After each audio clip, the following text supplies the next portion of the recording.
redesign kind of. Okay. Yeah. Like a bread bar? Step has been a really major problem. Thank you, Dr. Hargrove. Good afternoon, everybody. Redesign. I couldn't bring my co-presenters or co-authors. They have conflict with their presentations. I'm Lila Karki from Tuskegee University, and I'm going to share with you about our study, market potentials for specialty vegetables and tree nuts in the Southeast America.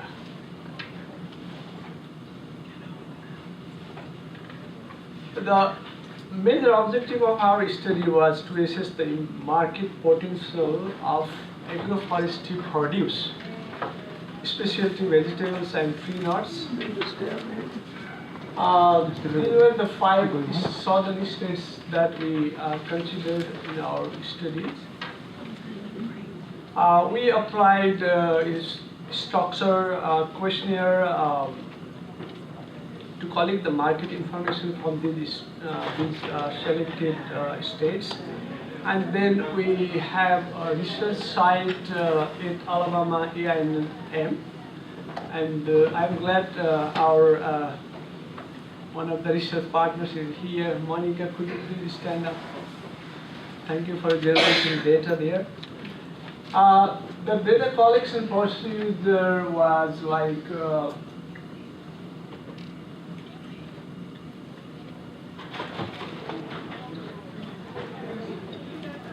I didn't see that.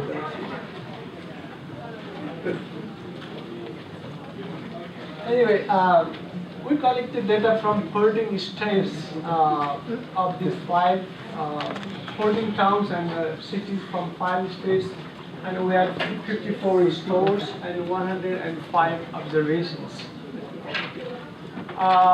These were the major 15 stores where we collected data, basically ethnic stores and retail stores.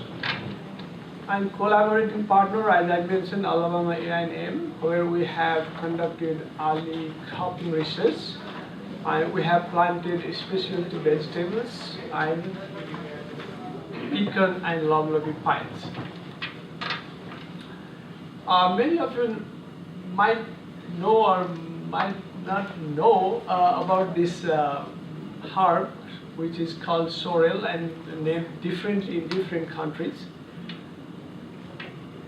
And the other one is basil, which is also named differently in different places. And these specialty vegetables are based on the classification by USDA. And these are the major vegetables we selected for the study: eggplant, collared bell peppers, bitter melon, poblano, also called ancho pepper. And our approach was how we maximize small-scale producers' income, introducing agroforestry practice with these specialty vegetables and tree nuts. I would like to share some of the preliminary findings. This is our second year of study, and we will have secondary data and third data to be incorporated in the analysis. These data are warm season vegetables, and all I share with you is based on these warm season data.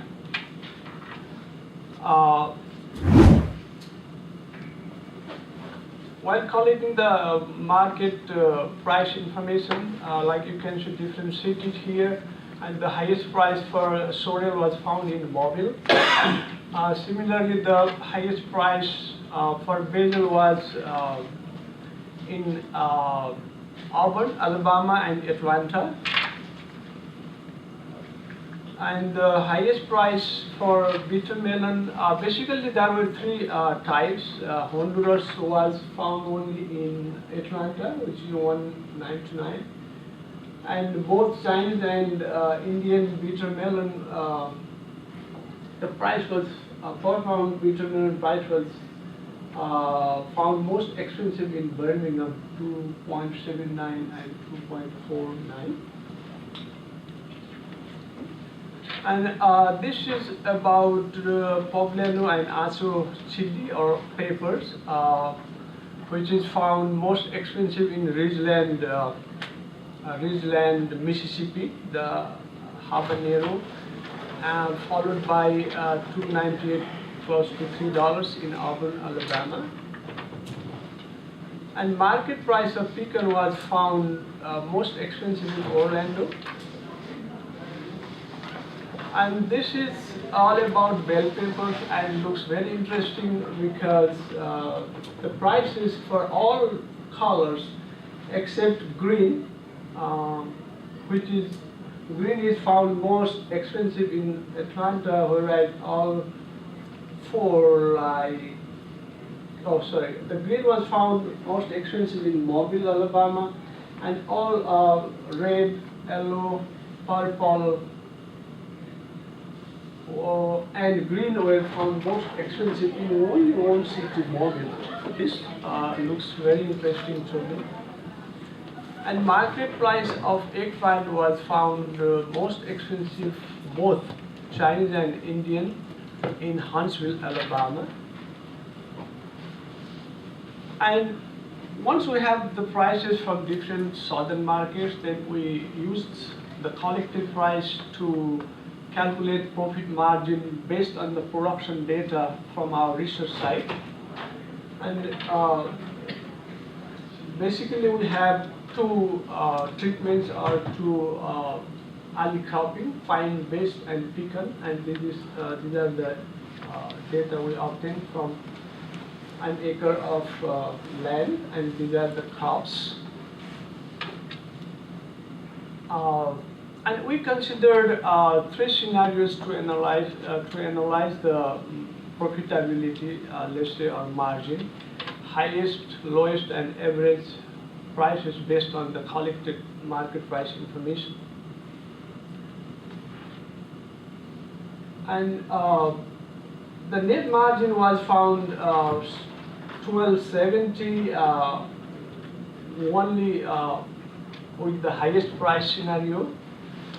And if farmers have to deal with the lowest price, then they will have negative margin, but still they will have positive net margin using average price.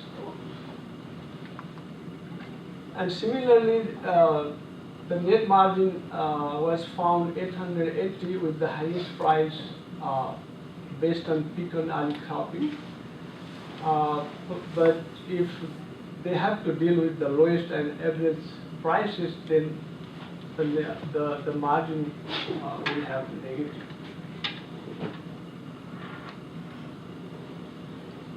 And based on these market price information and using the data from research site, we just did some with and without alley cropping analysis or income projection.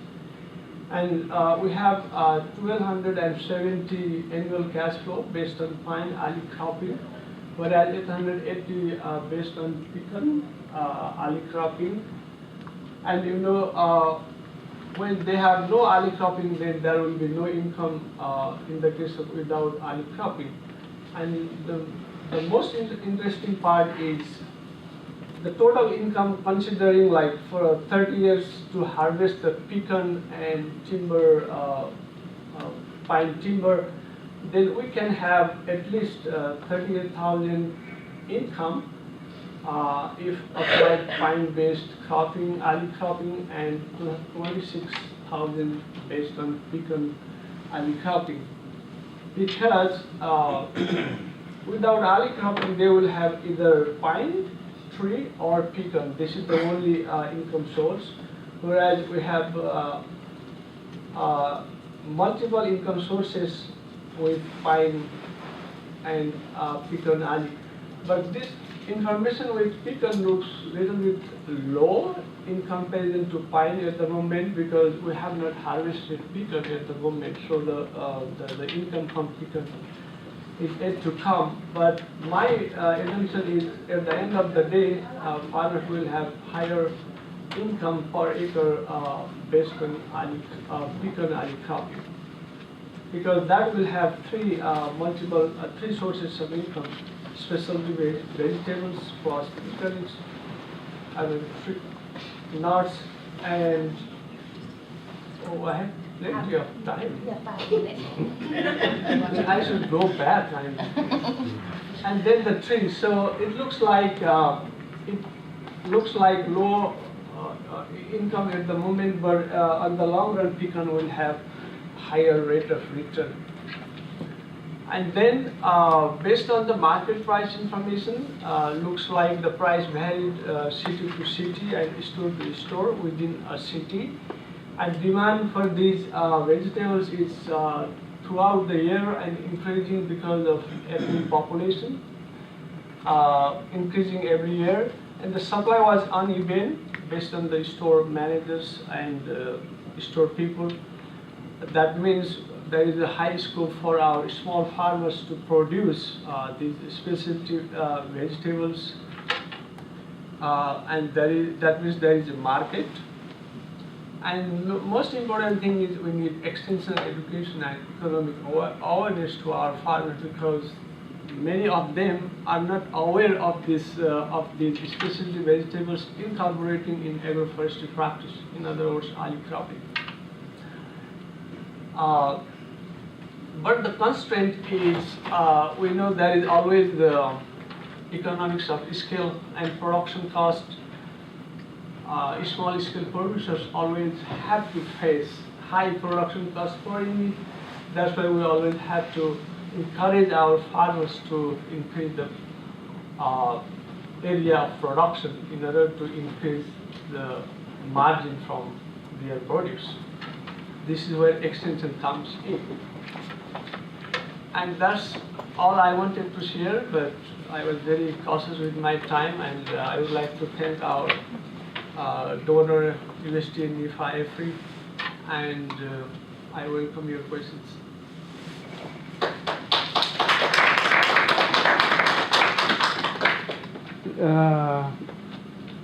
Did you check and compare the cost of production versus the market price, the difference? Cost of production versus market price. Right. We have a market price, we introduce surveys from 14 towns and cities of 5 southern states. Right. And that market price, I calculated in 3 scenarios: highest, lowest, and average. And that was used to calculate the margin based on our research data produced in our research site. Okay. That was how we did. But this is, as I said, this is just based on one season specialty vegetables. So we are waiting for this year's data and next year, third year, and then we will have, I hope, a robust result to recommend something better. Because what I'm thinking is the cost of production is influencing the market price. Definitely. Definitely. That's why maybe our role is to encourage farmers to increase the area under production, so that will hopefully lower the cost, production cost. Yes, Dr. Yes, is it common practice to do cropping between the trees and early cropping between trees and vegetable in the south? And if so, there is no competition in terms of light for vegetables, and also looks like pecan is giving more. Pine trees are giving more revenue than pecan. And could you explain a little bit? Thank you for a very excellent question, I guess. But the thing is, this, based on my knowledge, it is still a new practice, agroforestry, and then further I described a little bit about olive cropping. That is even further new practice for many small-scale producers in the region. We recently, we finished with our first year implementation of the project. And the second thing is maybe there will be some light deficiency for the vegetables under the tree or cropping. But in case of pine tree, we'll have to trim or cut the branches in order to have penetrate more light. And thank you, Dr. Hal. Thank you so much. Thank you so much.